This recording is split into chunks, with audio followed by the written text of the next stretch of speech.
Asia cup হকির পঞ্চম স্থান নির্ধারণী ম্যাচে জাপানের কাছে ৬-১ গোলে হেরে ষষ্ঠ স্থানেই থাকল বাংলাদেশ।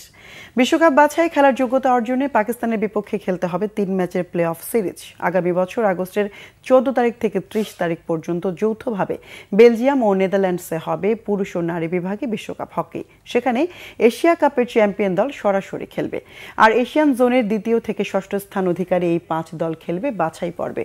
রাজনৈতিক এবং নিরাপত্তা ইস্যুতে ভারতে গিয়ে এশিয়া কাপে খেলেনি পাকিস্তান, কিন্তু পাকিস্তান এশিয়া কাপে না খেললেও আন্তর্জাতিক হকি ফেডারেশন ৪ বারের বিশ্বকাপ এবং ৩ বারের অলিম্পিক চ্যাম্পিয়ন পাকিস্তানের আবেদনে সাড়া দিয়ে বিশেষ সুযোগ দিয়েছে। ফলে এশিয়া কাপে ষষ্ঠ স্থান পাওয়া বাংলাদেশের বিপক্ষে ৩ ম্যাচ প্লে অফ সিরিজে খেলবে পাকিস্তান।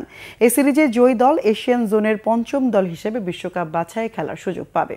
রবিবার ভারতের বিহারের রাজগিরিতে জাপানের বিপক্ষে পঞ্চম স্থান নির্ধারিত প্লে অফ ম্যাচে জিতলেই বিশ্বকাপ বাছাই খেলা নিশ্চিত হতো, কিন্তু ম্যাচে দাঁড়াতেই পারেনি বাংলাদেশ। ৬-১ ব্যবধানে শোচনীয়ভাবে হেরেছে।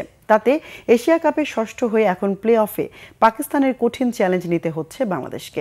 ম্যাচে বাংলাদেশের পক্ষে একমাত্র ফিল্ড গোলটি করেন আমিরুল ইসলাম।